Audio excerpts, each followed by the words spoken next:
नमस्कार दोस्तों, स्वागत है आप सभी का एक बार फिर से आपके अपने YouTube चैनल इम्प्रेसिव मैथ्स पर। आशा करता हूं कि आप सब अच्छे होंगे। आज की इस वीडियो में हम CHSL 2021 24 मई शिफ्ट 3 के क्वेश्चंस को सोल्व करेंगे। तो चलिए स्टार्ट करते हैं अपने क्वेश्चन नंबर 1 से। क्वेश्चन नंबर 1 में हमें ये व्यंजक दिया हुआ है, इसको सोल्व करके इसकी वैल्यू बतानी है। तो 957 को मैं A मान लेता हूँ और 932 को मैं B मान लेता हूँ। तो ये क्या हो जाएगा? तो ये हो जाएगा A प्लस B पूरे का होल स्क्वायर और माइनस में 4AB। तो ये किसके इक्वल होता है? ये इक्वल होगा A माइनस B और उसका होल स्क्वायर। तो अभी इसमें मैं वैल्यू पुट कर देता हूँ। तो इधर आएगा 957 और माइनस में 932। माइनस करके कितना आ जाएगा? 7 में से 2 गया 5 और 5 में से 3 गया 2 और उसका स्क्वायर करना है मेरे को। इसका स्क्वायर कितना आता है? 625। तो यही हमारा आंसर हो जाएगा ऑप्शन नंबर 1। इस क्वेश्चन को मैं यूनिट डिजिट वाले कॉन्सेप्ट से भी कर सकता था। तो इसमें अगर यूनिट डिजिट देखें तो इधर 7 है, इधर 2 है, तो कितना हो जाएगा? 9 और 9 का स्क्वायर 81। तो लास्ट में क्या आ जाएगा? 1 आ जाएगा। और माइनस में इसकी मल्टीप्लाई कर लेता हूँ तीनों की। 4 इंटू 7 कितना आएगा? 28। तो लास्ट में यूनिट डिजिट 8 और 8 इंटू 2 16 आएगा। लास्ट में यूनिट डिजिट 6। तो इधर 6 लिख लेता हूँ। इधर 11 में से 6 जाएगा तो कितना बचेगा? 5 बचेगा। तो एक ही ऑप्शन में है यूनिट डिजिट 5। तो यही हमारा आंसर हो जाता। तो इस वाले कॉन्सेप्ट से भी इसको हम निकाल सकते थे। तो चलिए बढ़ते हैं हमने क्वेश्चन नंबर 2 की तरफ। क्वेश्चन नंबर 2 में हमें दिया हुआ है ₹18 प्रति किलोग्राम के मूल्य वाले 5 किलोग्राम गेहूं को 2 किलोग्राम अन्य प्रकार के गेहूं के साथ मिलाकर ₹20 प्रति किलोग्राम के मूल्य वाला मिश्रण प्राप्त होता है। महंगे वाले गेहूं का मूल्य प्रति किलोग्राम ज्ञात करें। तो इस क्वेश्चन को हम एलिगेशन से करेंगे। इधर 18 लिखेंगे और ये जो मेरे को निकालना है उसको मैं x मान लेता हूँ और बीच में जो रोल दिया हुआ है वो 20 दिया हुआ है और जो अभी अलग अलग गेहूं की मात्रा दी हुई है, एक 5 किलोग्राम है, एक 2 किलोग्राम है। तो 5 को हम लिखेंगे 18 के नीचे और 2 को लिखेंगे x के नीचे। अब इसमें एलिगेशन लगा देते हैं। तो यहाँ पे 20 में से 18 माइनस होगा तो कितना आएगा? 2 आएगा। तो 2 लिखा हुआ है पहले ही, तो मतलब यहाँ पे जो 5 आया हुआ है ये बिल्कुल राइट आया हुआ है। तो अभी x की जगह पे क्या आ जाएगा? 20 से कोई ज्यादा टर्म आएगी तो वो क्या आएगी? 20 प्लस 5, तो इधर 25 आ जाएगा। तो ये हमारा आंसर होगा। ऑप्शन नंबर कौन सा है मेरा? ये मेरा ऑप्शन नंबर 3। तो चलिए बढ़ते हैं अपने क्वेश्चन नंबर 3 की तरफ। क्वेश्चन नंबर 3 में मैं दिया हुआ है यदि a plus 2b is equal to 27 है और a cube plus 8b cube is equal to 5427 है तो हमें 2ab का मान बताना है। तो ऐसा करता हूँ, जो इक्वेशन दी हुई है इसका क्यूब कर देता हूँ सिंपली। तो ये आ जाएगा a क्यूब और प्लस में 8b क्यूब और प्लस में आ जाएगा 3 इंटू 2ab और इंटू में आएगा a प्लस 2b, तो उसकी वैल्यू है 27। तो इधर लिख लेता हूँ 27 और इक्वल टू आ जाएगा 27 का क्यूब। तो 27 का स्क्वायर क्या होता है? 729 और इसको 27 से और मल्टीप्लाई कर लेता हूँ। तो 7 × 63 3, 6 7 दूनी 14 और 26 0 2 आएगा। 7 7 49 और 2 51 और इंटू में ये हो जाएगा 29 दूनी 58 और 7 दूनी 14। तो इनको अभी ऐड कर लेता हूँ मैं। तो ये आएगा 3 और 8 6 9 और 1, तो ये आया 19,683। तो इधर लिख लेता हूँ 19683। तो अभी हमें a cube plus 8b cube इसकी वैल्यू दी हुई है इस वाली टर्म की। तो ये दूसरी तरफ जाएगी तो ये माइनस में हो जाएगी। तो 5427 इसमें से माइनस कर देता हूँ। तो 13 में से 7 गया 6, 7 में से 2 गया 5 और 6 में से 4 गया 2 और 19 में से 5 गया, यह आएगा 14। तो इक्वल टू किसके आया ये अभी? 3 इंटू 2ab इंटू में 27। तो इसको सबसे पहले मैं 9 से कट कर लेता हूँ। तो 9 × 27, तो 9 से कट करेंगे तो 9 × 9 5 बचेगा 52, 9 × 5 45, तो 7 बचेंगे 75 और 9 × 8 72, 3 बच गया 9 × 4 36। तो अभी ये 3 और 3 ये 9 से फिर कट कर देता हूँ इसको। तो 9 × 9 तो 6 बचेगा 68 आएगा और 9 से 63, तो ये 5 बच गया और 9 × 6 54। तो 2ab की वैल्यू यहाँ से कितनी आ गई? ये आई है 176। तो ये हमारा ऑप्शन नंबर कौन सा है? ये हमारा ऑप्शन नंबर है 1। तो चलिए बढ़ते हैं अपने क्वेश्चन नंबर 4 की तरफ। क्वेश्चन नंबर 4 में दिया हुआ कि एक सरकारी योजना में अगर बिजली का बिल नियत तारीख से पहले चुकाया जाता है तो बिल की राशि पर 5% की छूट मिलती है। नियत तारीख से पहले बिल का भुगतान करके एक व्यक्ति को ₹20 की छूट मिली, उसके बिजली के बिल की राशि कितनी थी? तो यहाँ पे जो छूट है वो परसेंटेज में दी हुई है और यहाँ पे रुपए में दी हुई है। तो इसका मतलब क्या है कि 5% की जो वैल्यू है वो 20 के इक्वल है। तो हमें निकालना क्या है? हमें 100% की वैल्यू निकालनी है। तो ये इसका कितने गुना है? 4 गुना है। तो इसका 4 गुना कितना हो जाएगा? 400 हो जाएगा। तो ये हमारा आंसर होगा। तो ये ऑप्शन नंबर कौन सा है? ये हमारा ऑप्शन नंबर है 2। तो चलिए बढ़ते हैं हमने क्वेश्चन नंबर 5 की तरफ। क्वेश्चन नंबर 5 में हमें ऑप्शन में से 3 से डिविजिबल होने वाली संख्या पूछी है। तो ट्राई ऑप्शन से करेंगे इसको। जिस संख्या के अंकों का योग 3 से डिवाइड होगा तो वो संख्या 3 से डिवाइड हो जाएगी। तो चलिए सबसे पहले ऑप्शन नंबर 1 को चेक कर लेते हैं। तो इधर से 3 को कट कर देता हूँ, 7 और 2 ये कट कर देता हूँ, और इधर से 3 और 6 को कट कर देता हूँ। तो क्या बच गया, 5 और 2 7। तो मतलब ये नहीं होगी 3 से डिवाइड, तो ये आंसर नहीं हो सकता। तो इधर अभी मैं इसको 9 को कट करता हूँ, फिर 3 को कट करता हूँ, और यहाँ से 7 और 2 9 को कट करता हूँ, और यहाँ से 3 कट कर देता हूँ, और ये 5 और 4 9। तो मतलब ये जो अंक है सारे के सारे 3 से डिवाइड हो गए। तो इसका मतलब ये पूरी की पूरी जो संख्या है वो 3 से डिवाइड हो जाएगी। तो यही हमारा आंसर होगा। तो ये है मेरा ऑप्शन नंबर 2। तो चलिए बढ़ते हैं अपने क्वेश्चन नंबर 6 की तरफ। क्वेश्चन नंबर 6 में हमें दिया हुआ है कि वार्षिक रूप से चक्रवृद्धि ब्याज की एक निश्चित दर पर एक राशि 2 साल में 10,890 और 3 साल में 11,979 हो जाती है, राशि ज्ञात करें। तो 2 साल में कितनी होती है 10,890, और 3 साल में कितनी होती है, 3 साल में होगी 11,979। तो अभी इनका रेशियो निकाल लेते हैं। तो इसको अगर मैं 9 से कट करूं तो ये 9 से कट हो गया, आ जाएगा 9 एकम 9 और 9 दूनी 18, 9 एकम 9 और 0। तो इधर इसको 9 से कट करूंगा तो ये आएगा 9 एकम 9, 2 बचेगा, 9 × 27 और 9 × 27 और 9 एकम 9। तो अभी 11 से कट होगा, तो 11 से अगर इसको कट करूंगा तो ये आएगा 110 और ये आ जाएगा 121। तो अभी ये फिर 11 से कट होगा तो ये 10 आ जाएगा और ये 11 आ जाएगा। तो इनका रेशियो आया है 10:11। मतलब इससे जो पहले 1 साल में रही होगी वो भी 10 से 11 हुई होगी, और स्टार्टिंग में जो थी वो भी स्टार्टिंग से लेके और जो 1 साल में हुई होगी वो भी 10 से 11 हुई होगी। तो मतलब मेरे को अगर राशि निकालनी है तो मैं इसको लिख लेता हूँ 10,890 और इंटू में ये 11 × 11 की वैल्यू है, तो मेरे को 10 × 10 की वैल्यू निकालनी है। तो मैं लिख देता हूँ 10/11 और इंटू में 10/11। तो 11 से इसको कट करूं तो 11 से कट करेंगे तो ये 9 पे जाएगा, तो कितना 9 बचेगा, तो फिर 9 पे जाएगा और 0। 11 से फिर इसको कट करूंगा तो ये होगा 9 और 0। तो अभी इसको मल्टीप्लाई करके क्या आ जाएगा, ये मेरा आ जाएगा 9,000 रुपए। तो ये स्टार्टिंग वाली राशि आ गई मेरे पास, और ये उसने मेरे से पूछी थी। तो ये ऑप्शन नंबर कौन सा है मेरा, ये है मेरा ऑप्शन नंबर 4। तो चलिए बढ़ते अपने क्वेश्चन नंबर 7 की तरफ। क्वेश्चन नंबर 7 में हमें दिया हुआ कि 2 वृत्त हैं जिनकी त्रिज्याएं 12 सेंटीमीटर और 8 सेंटीमीटर है, एक दूसरे को बाह्य रूप से स्पर्श करते हैं। इन वृत्तों पर एक उभयनिष्ठ स्पर्श रेखा खींची जाती है जो वृत्तों को क्रमशः M और N पर स्पर्श करती है।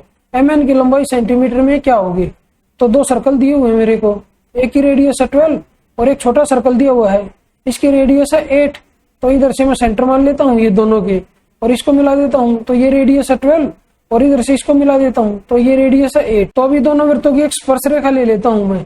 ये पॉइंट M दिया हुआ है और ये पॉइंट N, तो इस MN की लंबाई मेरे को बतानी है।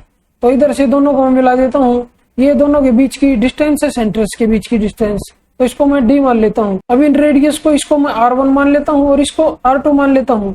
तो MN की लेंथ क्या होगी, तो MN = हो जाएगी D² और माइनस में R1 - R2 पूरे का स्क्वायर, और इधर से इसका रूट आ जाएगा।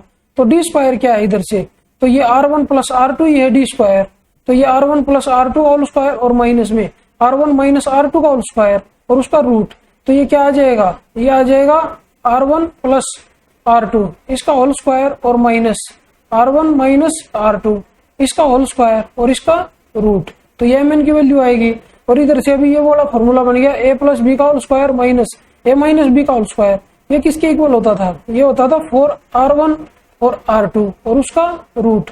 तो इधर से वैल्यू रख देते हैं R1 और R2 के, इक्वल टू हो जाएगा 4 × R1 कितना 12 है और R2 कितना है 8 है और इसका रूट। तो अभी इसको क्या लिख सकते हैं, इसको लिख सकते हैं 4 × 3 और इंटू में 4 × 2 और इसका रूट। तो 2 4 में से 1 4 बार निकलेगा और इस 4 में से 2 बार निकलेगा इंटू 2 और अंदर क्या बचेगा √6। तो इसको सॉल्व करके आ जाएगा 8√6। तो ये MN की वैल्यू आ जाएगी। तो ऑप्शन नंबर कौन सा है मेरा, ये है मेरा ऑप्शन नंबर 3 8√6। तो चलिए बढ़ते हैं अपने क्वेश्चन नंबर 8 की तरफ। क्वेश्चन नंबर 8 में हमें दिया हुआ है कि किसी भिन्न के अंश में 50% की वृद्धि की जाए और उसके हर में 28% की कमी की जाए तो भिन्न का मान 25/36 हो जाता है। मूल भिन्न ज्ञात करें। तो मूल भिन्न को मैं 1 मान लेता हूँ। तो 1 को मैं क्या लिख सकता हूँ 100/100 ये भी लिख सकता हूँ।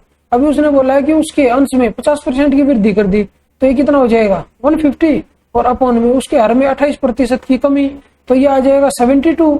इसको 2 से कट कर देता हूँ तो ये कितना आएगा 75 और अपॉन में यह आएगा 36, तो ये भिन्न आ जाएगी। और इसकी वैल्यू क्वेश्चन में क्या दी हुई है, इसकी वैल्यू दी हुई है 25 अपॉन में 36। तो ये कब आएगा, अगर इस भिन्न को मैं 3 से डिवाइड कर देता हूँ तो ये तब आएगा। तो मूल भिन्न क्या होगी, तो मूल भिन्न को भी 3 से डिवाइड करूंगा तो वो मेरी मूल भिन्न आ जाएगी। तो 1 ली थी मैंने, तो 1/3 कर देता हूँ, तो यही मेरा आंसर आ जाएगा। ये मेरी मूल भिन्न थी 1/3। तो ऑप्शन नंबर कौन सा है मेरा, ये है मेरा ऑप्शन नंबर 4। तो चलिए बढ़ते अपने क्वेश्चन नंबर 9 की तरफ। क्वेश्चन नंबर 9 में हमें दिया हुआ कि अवि और बिंदु एक प्रोजेक्ट को क्रमशः 4 और 12 घंटे में पूरा कर सकते हैं। यदि अवि 5 AM पर प्रोजेक्ट आरंभ करता है और वे वैकल्पिक रूप से प्रत्येक 1-1 घंटे के लिए कार्य करते हैं, तो प्रोजेक्ट कब पूरा होगा। तो अवि को मैं ए मान लेता हूँ और बिंदु को मैं बी मान लेता हूँ। ये 4 घंटे में काम को पूरा करता है और ये 12 घंटे में करता है। तो इनका एलसीएम ले लेता हूँ मैं, वो मेरा टोटल वर्क हो जाएगा। तो 12 आ जाएगा एलसीएम इनका। इसकी एफिशिएंसी आई है 1 और इसकी एफिशिएंसी आई है 3। अभी बोल रही है वो अल्टरनेट डेज पे काम करते हैं। तो सबसे पहले कौन स्टार्ट करता है, अभी स्टार्ट करता है और वो 5 AM पर स्टार्ट करता है। तो अभी लिख लेता हूँ यहाँ पे, वो पहले 3 काम करेगा 1 घंटे में, फिर बिंदु आ जाएगा, इधर बिंदु लिख लेता हूँ, वो फिर 1 काम करेगा अगले घंटे में। तो टोटल काम कितना होगा, तो टोटल काम हो जाएगा 4। और तो टाइम कितना लगेगा, तो समय इधर से लग जाएगा 2 घंटे। तो 2 घंटे लग गए मेरे को। और इसने कब स्टार्ट किया था, 5 AM पर स्टार्ट किया था। तो ये भी मैं लिख लेता हूँ यहाँ पे। तो बोल रहे कि प्रोजेक्ट कब पूरा होगा, तो अभी 4 काम तो हो गए, तो टोटल काम कितने थे, 12 काम थे। तो इंटू 3 कर देता हूँ, तो 12 काम हो जाएंगे पूरे के पूरे। तो टाइम को भी 3 से मल्टीप्लाई करूंगा मैं, इंटू 3, तो 6 घंटे लगेंगे काम पूरा होने में। तो उसने अगर सुबह 5 बजे स्टार्ट किया था तो उसमें 6 ऐड करूंगा, तो वो 11 AM पर वो काम पूरा खत्म होगा। तो यही मेरा आंसर आ जाएगा 11 AM। तो ऑप्शन नंबर कौन सा है मेरा, ये है मेरा ऑप्शन नंबर 1। तो चलिए बढ़ते हैं अपने क्वेश्चन नंबर 10 की तरफ। क्वेश्चन नंबर 10 में हमें गोले का पृष्ठीय क्षेत्रफल दिया हुआ है 1386 सेंटीमीटर स्क्वायर और गोले की रेडियस हमसे पूछी है।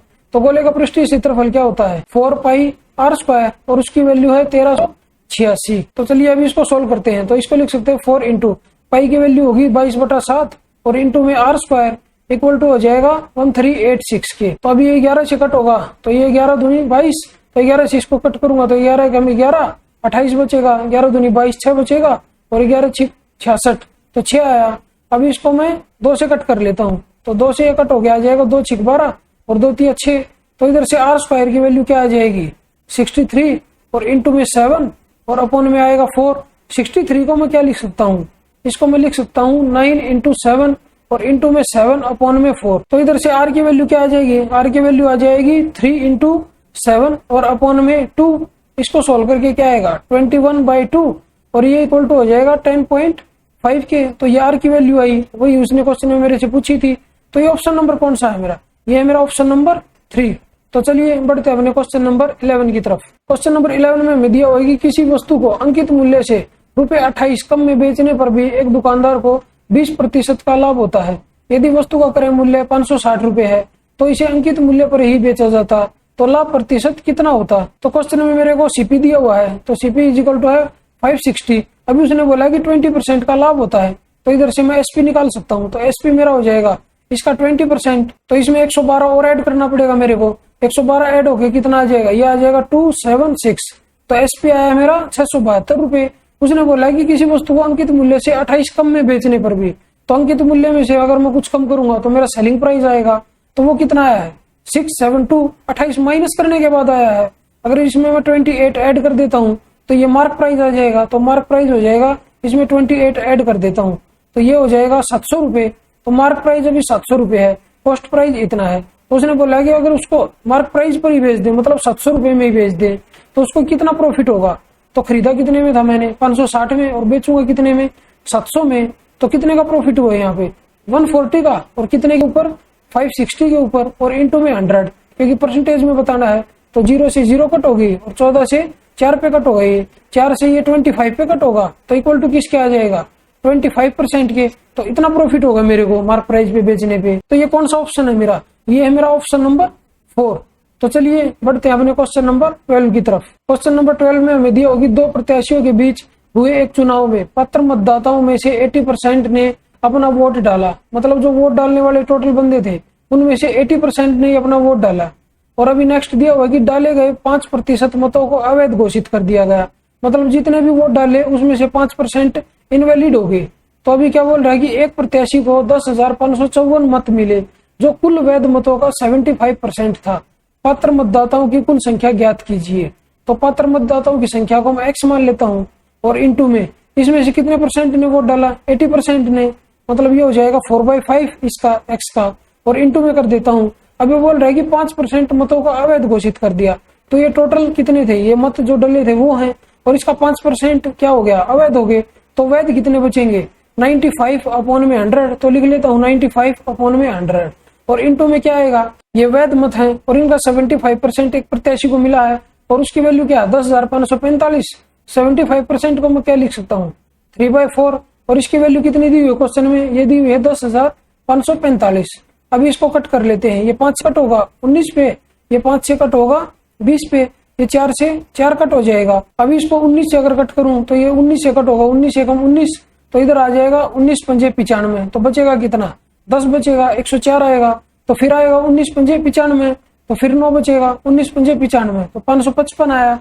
अभी ये 3 से कट होगा फिर, तो 3 से कट हो गया, आ जाएगा 3 एकम 3 और 2 बचेगा, तो 3 अठे 24, 1 बचेगा, 3 पंजे 15। तो अभी ये नीचे क्या है 5 × 20 मतलब 100, तो ये इधर जाएगा तो 185 के साथ मल्टीप्लाई होगा, तो 2 0 इधर लगा देंगे, तो x की वैल्यू इधर से क्या आ जाएगी 18,500। तो ये मेरा ऑप्शन नंबर कौन सा है, ये मेरा ऑप्शन नंबर है 1। तो चलिए बढ़ते हैं अपने क्वेश्चन नंबर 13 की तरफ। क्वेश्चन नंबर 13 में हमें दिया होगी एक दुकानदार एक किताब को मार्क प्राइस पर 10% की छूट से बेचने पर 12% का लाभ अर्जित करता है। क्रय मूल्य और मुद्रित मूल्य का अनुपात ज्ञात कीजिए। तो हमें यहाँ पे निकालना है सीपीयू और एमपी का रेशियो निकालना है हमें यहाँ पे। अगर ऐसा कोई भी क्वेश्चन रहेगा ना कि जिस क्वेश्चन में छूट की प्रतिशत भी दी हुई हो और लाभ की प्रतिशत भी दी हुई हो, तो उसमें हम 100 मान लेते हैं, तो बीच में 100 लिखेंगे। 10% की छूट देगा तो कितना आएगा 90 आएगा, और इसका 12% प्रॉफिट होगा तो कितना आएगा, ये 112 हो जाएगा। तो ये मेरा सीपी आएगा और ये मेरा एमपी आएगा इस केस में। तो इधर से मैं इनका रेशियो निकाल देता हूँ। इसको 2 से कट करूंगा तो ये आएगा 45, और इसको 2 से कट करूंगा तो ये आएगा 56। तो ये मेरा रेशियो है 45/56। तो ये मेरा ऑप्शन नंबर कौन सा है, ये मेरा ऑप्शन नंबर 1। तो चलिए बढ़ते हैं अपने क्वेश्चन नंबर 14 की तरफ। क्वेश्चन नंबर 14 में हमें गोले का पृष्ठीय क्षेत्रफल दिया हुआ है 64 पाई सेंटीमीटर स्क्वायर, और उसका आयतन हमसे पूछा है। तो गोले का जो पृष्ठीय क्षेत्रफल होता है वो इक्वल टू होता है 4 पाई r स्क्वायर के, और वो इक्वल टू है 64 पाई के। तो पाई से पाई कट हो जाएगा इधर, और 4 से ये 16 पे कट होगा, तो इधर से r की वैल्यू आएगी 4। गोले का वॉल्यूम क्या होता है, गोले का वॉल्यूम होगा 4/3 और पाई r³। तो ये इक्वल टू हो जाएगा 4/3, और पाई ऐसे का ऐसे रहने देते हैं क्योंकि ऑप्शन में सभी में पाई दिया हुआ है हर एक ऑप्शन में। तो अभी इधर से मैं लिख लेता हूँ इंटू में पाई और इंटू में r³। अभी इसको मल्टीप्लाई कर लेता हूँ इसके साथ, तो 64 दूनी 128 और 128 दूनी 256, तो ये आ जाएगा 256/3 पाई।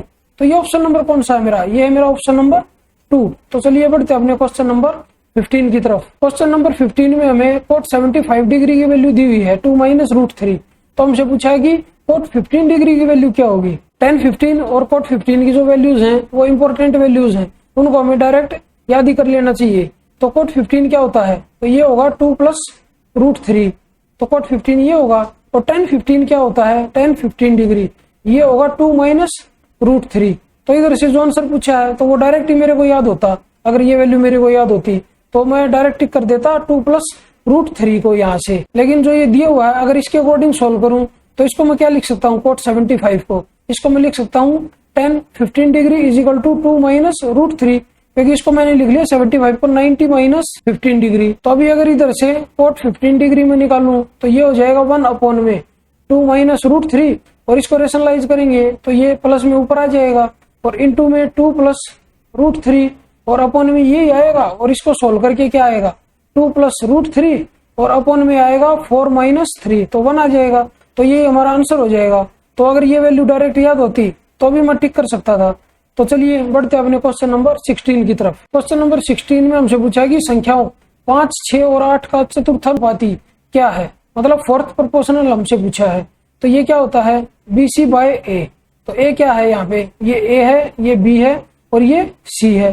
तो इसकी वैल्यू रख देता हूँ इसमें, तो ये हो जाएगा 6 × 8 और अपॉन में 5, इसको 2 से मल्टीप्लाई करता हूँ और 2 से डिवाइड करता हूँ। तो इसको सोल्व करके ये आ जाएगा 8 × 6 = 48 दूनी 96, 96 आएगा, और अपॉन में 10 था तो दशमलव लगा देता हूँ 0 के नाम की, तो ये मेरा आ जाएगा 9.6। तो ऑप्शन नंबर कौन सा है, ये मेरा ऑप्शन नंबर 1। तो चलिए बढ़ते हैं अपने क्वेश्चन नंबर 17 की तरफ। क्वेश्चन नंबर 17 में हमें दिया हुआ है कि if x plus 1 upon x is equal to -2√3 what is the value of x की पावर 5 प्लस 1 अपॉन एक्स की पावर 5। तो ये कब आ सकता है, अगर मैं x square plus 1 upon x square इसको मल्टीप्लाई करूं एक्स क्यूब और प्लस में 1 अपॉन एक्स क्यूब और इसमें से मैं माइनस करूं x प्लस 1 बाय एक्स, ये माइनस करूं तो मेरी वैल्यू आ जाएगी x की पावर 5 प्लस में 1 अपॉन एक्स की पावर 5। तो अभी सबसे पहले मेरे को ये x square plus 1 upon x square चाहिए, तो इसका स्क्वायर कर देते हैं इधर। तो ये आ जाएगा एक्स स्क्वायर प्लस में 1 अपॉन एक्स स्क्वायर और प्लस में 2 इक्वल टू हो जाएगा 2 दूनी 4 3 12। तो 12 ये 2 इधर जाएगा माइनस होगा तो कितना बचेगा, तो इसकी वैल्यू आ जाएगी 10। तो इधर मैं 10 लिख लेता हूँ यहाँ पे। अभी मेरे को x cube plus 1 upon x cube की वैल्यू निकालनी है, तो ये जो इक्वेशन दी हुई थी अभी मैं इसका क्यूब कर देता हूँ। तो ये आ जाएगा एक्स क्यूब प्लस में 1 अपॉन एक्स क्यूब और प्लस में ये आएगा 3 into x into 1 by x और इंटू में आएगा एक्स प्लस 1 बाय एक्स और इसकी वैल्यू दी हुई है -2 इंटू √3। तो इसको मल्टीप्लाई कर लेता हूँ -2 इंटू √3। ये इक्वल टू किसके आ जाएगा, इसका क्यूब होगा। तो 2 का क्यूब 8 और 8 × 24, तो ये हो जाएगा 24√3 और ये माइनस का आएगा 24√3। तो माइनस का आया तो इधर से x से x कट होगा। अभी इसको मल्टीप्लाई करूंगा इसके साथ तो ये होगा 3 दूनी 6 √3 माइनस का, तो इधर जाएगा तो प्लस का हो जाएगा, तो ये प्लस 6√3 हो जाएगा इधर आके। तो अभी अगर दोनों का ऐड करूं तो ये आ जाएगा -18 और √3। तो x cube plus 1 upon x cube की वैल्यू आई है -18√3। तो इंटू में कर देता हूँ -18√3 और माइनस क्या करेंगे, इसमें से माइनस करेंगे -2√3। इसको ब्रैकेट में लिख लेते हैं।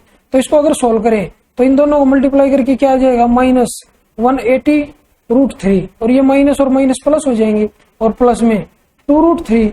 इन दोनों को सोल्व करूं तो ये आ जाएगा -178 और √3। तो ये हमारा आंसर आ जाएगा। तो ऑप्शन नंबर कौन सा है, ये मेरा ऑप्शन नंबर 2। तो चलिए बढ़ते हैं अपने क्वेश्चन नंबर 18 की तरफ। क्वेश्चन नंबर 18 में हमें दिया होगी किसी कक्षा में 39 विद्यार्थी हैं, उनका औसत भार 51 kg है। यदि हम शिक्षक का वजन शामिल करते हैं तो औसत वजन 51.2 kg हो जाता है। शिक्षक का वजन क्या है, 39 जो विद्यार्थी हैं उनका एवरेज हमें दिया हुआ है 51 kg और शिक्षक को अगर शामिल कर देते हैं तो ये 40 हो जाएगी संख्या उनकी और उसका जो एवरेज है वो 51.2 kg दिया हुआ है। तो ये कितना ज्यादा हो गया 51 से 0.2 kg ज्यादा हो गया, कितनों पे 40 पे ज्यादा हो गया। तो इंटू में 40 कर देता हूँ तो ओवरऑल कितना ज्यादा होगा, तो ओवरऑल 8 ज्यादा होगा प्लस का, मतलब जो शिक्षक है वो एवरेज से 8 किलोग्राम ज्यादा है उसका वजन। तो 51 है एवरेज टोटल, तो 51 और प्लस में 8 कर दूंगा तो ये शिक्षक का जो है वो वेट आ जाएगा प्लस में 8, तो ये आ जाएगा 59 kg। तो शिक्षक का वेट आया इधर से 59 kg। तो ऑप्शन नंबर कौन सा है, ये मेरा ऑप्शन नंबर 2। तो चलिए बढ़ते हैं अपने क्वेश्चन नंबर 19 की तरफ। क्वेश्चन नंबर 19 में हमें दिया होगा कि पुस्तकों के एक सेट को पैक करने के लिए गौतम एक निश्चित ऊंचाई के कार्टन लाया जो 48 इंच लंबे और 27 इंच चौड़े थे। यदि ऐसे कार्टन का आयतन 22.5 घन फीट क्यूबिक फीट था तो प्रत्येक कार्टन की ऊंचाई क्या थी। 1 feet is equal to 12 inch ले, ये हमें दिया हुआ है क्योंकि यहाँ पे सब जगह इंच दिया हुआ है और यहाँ पे फीट में दिया हुआ है। तो मेरे को एक कार्टन दिया हुआ है और उसकी जो भुजाएं दी हुई है, लंबाई दी हुई है और चौड़ाई दी हुई है और ऊंचाई मेरे को बताई नहीं हुई और वो मेरे से पूछी उसने और उसका वॉल्यूम मेरे को दिया हुआ है।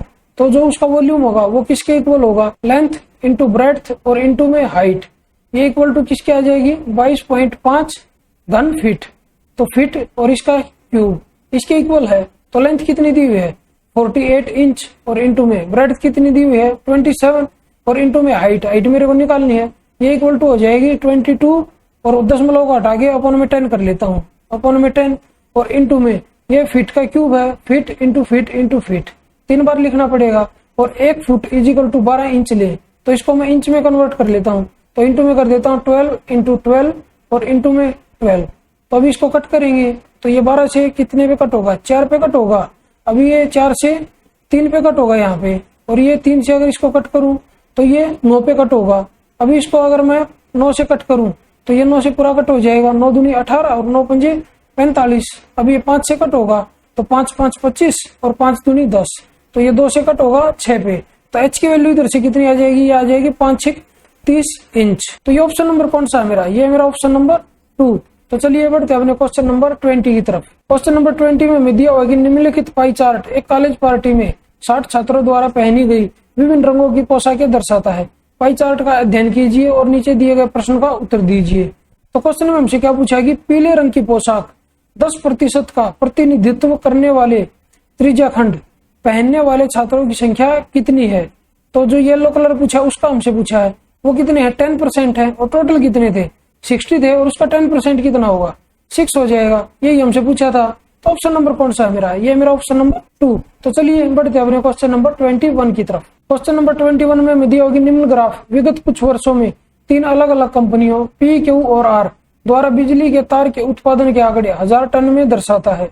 तो क्वेश्चन में हमसे क्या पूछा है कि 2017 से लेकर 2019 की अवधि में कंपनी पी के औसत उत्पादन और समान अवधि में कंपनी क्यू के औसत उत्पादन का अनुपात कितना है। तो पी कौन सी है, ये ब्लू वाली है, और क्यू ये रेड वाली है। तो पी का देख लेता हूँ सबसे पहले मैं 17 से लेकर 19 तक का। तो यहाँ पे कितना दिया हुआ है 25, और यहाँ पे दिया हुआ है 50, और यहाँ पे दिया हुआ है 40। अगर इन सभी को ऐड करूं तो यह आ जाएगा 50 और 40 90 है, और 25 115, और इसका एवरेज लेना है तो अपॉन में 3 कर लेता हूँ। और रेशियो, इसके साथ रेशियो निकालना है क्यू का। तो क्यू कितना दिया हुआ है 35 है यहाँ पे, और यहाँ पे 40 है, और यहाँ पे 50 है। तो इनको अगर ऐड करूं तो 50 और 40 90, 90 और 35 125, और अपॉन में 3 कर लेता हूँ क्योंकि एवरेज निकालना है मेरे को। अभी इनका रेशियो निकालते हैं। तो 3 से 3 कट होगा, 5 से इसको कट करूंगा तो 23 आएगा, और रेशियो इधर आएगा 25। तो ऑप्शन नंबर कौन सा है, तो एक बार ऑप्शन नंबर देख लेते हैं। ये है हमारा ऑप्शन नंबर 4, 23:25। तो चलिए बढ़ते हैं अपने क्वेश्चन नंबर 22 की तरफ। क्वेश्चन नंबर 22 में हमें दिया हुआ है कि एक पुलिसकर्मी एक चोर को 225 मीटर की दूरी से देखता है। जब पुलिसकर्मी उसका पीछा करने लगता है तो चोर भी भागने लगता है। यह मानकर कि चोर की चाल 11 किलोमीटर प्रति घंटा है और पुलिसकर्मी की चाल 13 किलोमीटर प्रति घंटा है। गणना करें कि पुलिसकर्मी द्वारा पकड़े जाने से पहले चोर कितनी दूर भाग चुका होगा। तो इधर से मेरे को चोर की स्पीड दी हुई है और पुलिस वाले की स्पीड दी हुई है, और उनके बीच में डिस्टेंस कितना है, 225 मीटर का डिस्टेंस है। तो अपॉन में मैं कर देता हूँ उनकी रिलेटिव स्पीड। तो उनकी रिलेटिव स्पीड कितनी हो जाएगी, एक ही दिशा में भाग रहे हैं तो माइनस होगी, तो अपॉन में 2 आ जाएगा। लेकिन ये है किसमें, किलोमीटर प्रति घंटा में है, और ये मीटर में है जो डिस्टेंस दिया हुआ है। तो इसको मीटर प्रति सेकंड में कन्वर्ट करना पड़ेगा सबसे पहले। तो इसको 5/18 से मैं मल्टीप्लाई करूंगा, इंटू में 5/18, तो 18 ऊपर चला जाएगा, और इंटू में 18। तो अभी इसको अगर सोल्व करेंगे तो ये मेरा टाइम आएगा कि जब पुलिस वाला उस चोर को पकड़ लेगा। तो ये 5 से अगर इसको कट करूंगा तो 5 चौक 20 और 5 5 25, 2 से इसको कट करूंगा तो 18, तो इक्वल टू आ जाएगा ये 45 × 9, ये सेकंड में आएगा। लेकिन तो क्वेश्चन में उसने पूछा कि पुलिसकर्मी द्वारा पकड़े जाने से पहले चोर कितनी दूर भाग चुका होगा।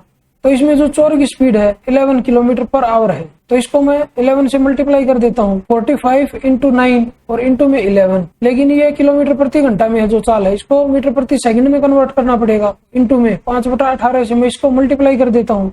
अगर इसको मैं कट करूंगा और सोल्व करूंगा तो ये डिस्टेंस आ जाएगी, मतलब चोर पकड़े जाने से पहले इतनी दूरी भाग चुका होगा। तो इसको अगर मैं कट करूं तो ये 9 से कट होगा सबसे पहले, तो 9 दूनी 18, तो ये 2 पे कट हो गया। अभी इसको मैं ऊपर नीचे 5 से मल्टीप्लाई और 5 से डिवाइड कर लेता हूँ, इंटू में 5 और इंटू में 5।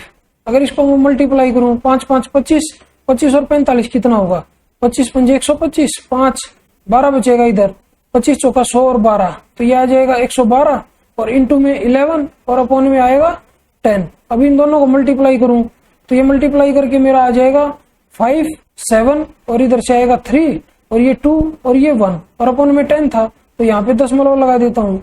तो पकड़े जाने से पहले 1237.5 मीटर इतनी दूरी कवर कर चुका होगा। तो ये ऑप्शन कौन सा है मेरा, ये है मेरा ऑप्शन 4, 1237.5 मीटर। तो चलिए बढ़ते हैं अपने क्वेश्चन नंबर 23 की तरफ। क्वेश्चन नंबर 23 हमारा सिंप्लीफिकेशन से है। इस व्यंजक को सोल्व करके हमें इसकी वैल्यू बतानी है। तो चलिए इधर से सोल्व कर लेते हैं सबसे पहले। तो इसको 4 का क्यूब कितना होगा 64 और प्लस में 4, तो ये 68 आ जाएगा अभी, और डिवाइड और इंटू में ये आएगा 25, और माइनस में 7 का स्क्वायर कितना होगा 49, और माइनस में 41, तो कितना बचेगा, ये 8 बचेगा और माइनस 8। तो इधर से इसको अभी सोल्व करेंगे तो 68 और डिवाइड बाय 25 में से 8 जाएगा तो कितना बचेगा 17 बचेगा। 17 से अगर 68 को डिवाइड करूंगा तो ये 4 आएगा। तो ऑप्शन नंबर कौन सा है मेरा, ये है मेरा ऑप्शन नंबर 2। तो चलिए बढ़ते हैं अपने क्वेश्चन नंबर 24 की तरफ। क्वेश्चन नंबर 24 में हमें दिया होगा कि निम्न तालिका 5 वर्षों में इलेक्ट्रॉनिक चिप की बिक्री को दर्शाता है। वह वर्ष ज्ञात कीजिए जिसमें बिक्री 5 वर्षों में बिक्री के औसत के बराबर है। सबसे पहले हम ये 5 के 5 ईयर्स की बिक्री को ऐड करेंगे, फिर उसका एवरेज निकालेंगे, फिर देखेंगे कि जो एवरेज आया है वो कौन से ईयर की बिक्री के साथ मैच होता है, तो वही ईयर हमारा आंसर हो जाएगा। तो चलिए सबको ऐड कर लेते हैं एक बार। तो 9 और 7 16, 16 और 4 20 और 5 25, तो 5 आएगा। 2 बचेगा, तो 6 और 2 8, 8 और 6 14 और 5 19 और 5 24, 24 और 4 ये होगा 28। तो यह है 285 और अपन में है कितने 5 है, तो 5 से डिवाइड कर देता हूँ, तो यह आएगा 5 से कट करूंगा इसको, तो 5 5 25, 3 बचेगा, 5 7 35, तो एवरेज आया 57। तो कौन से ईयर में है ये मेरा 2017 में, तो ये हमारा आंसर हो जाएगा। तो ऑप्शन नंबर कौन सा है मेरा, ये है मेरा ऑप्शन नंबर 2। तो चलिए बढ़ते हैं अपने क्वेश्चन नंबर 25 की तरफ। क्वेश्चन नंबर 25 में हमें दिया हुआ है कि एक धनराशि पर 16% की वार्षिक चक्रवृद्धि ब्याज दर पर 2 वर्षों में प्राप्त मिश्र धन रुपए 3364 है, वह धनराशि ज्ञात कीजिए। तो यहाँ पे रेट कितनी दी हुई है 16%, तो इसको मैं अगर फ्रैक्शन में लिखूं तो ये हो जाएगा 4/25। तो अगर धन 25 था तो 4 रुपए उस पर इंटरेस्ट लगेगा, तो मिश्र धन कितना हो जाएगा 29 और अपॉन में 25। इसका अगर स्क्वायर कर देता हूं तो ये मिश्र धन और जो मूलधन है उसका रेशियो आ जाएगा। तो 29 का स्क्वायर कितना होगा, ये हो जाएगा 841 और अपॉन में 25 का स्क्वायर कितना हो जाएगा 625 और 841 की वैल्यू क्वेश्चन में कितनी दी हुई है 3364। इधर लिख लेता हूँ 841 की वैल्यू क्वेश्चन में दी हुई है 3364। तो ये इसका कितने गुना है, ये इसका 4 गुना है। तो अभी मेरे को 625 की वैल्यू निकालनी है, तो इधर लिख लेता हूँ 625। इसका मेरे को 4 टाइम्स करना पड़ेगा, तो इसका 2 टाइम्स करूंगा तो 1250 होगा और 1250 का डबल आ जाएगा 2500। तो ये मूलधन जो था वो 2500 रुपए था। ये मेरा ऑप्शन नंबर कौन सा है, ये है मेरा ऑप्शन नंबर 1। तो चलिए आज की इस वीडियो को यहीं पे समाप्त करते हैं और मिलते हैं एक नई वीडियो में एक नए पेपर के साथ। तब तक के लिए बाय बाय, टेक केयर। अगर आप लोगों को ये वीडियो पसंद आई हो तो इस वीडियो को लाइक कीजिए, अपने दोस्तों के साथ शेयर कीजिए और अगर आप इस चैनल पर नए हैं तो इस चैनल को सब्सक्राइब जरूर कीजिए। अगर आप लोगों को इस क्वेश्चन पेपर की PDF बाइलिंगुअल में चाहिए तो मेरे टेलीग्राम चैनल इंप्रेसिव मैथ्स को ज्वाइन करना ना भूलें। धन्यवाद।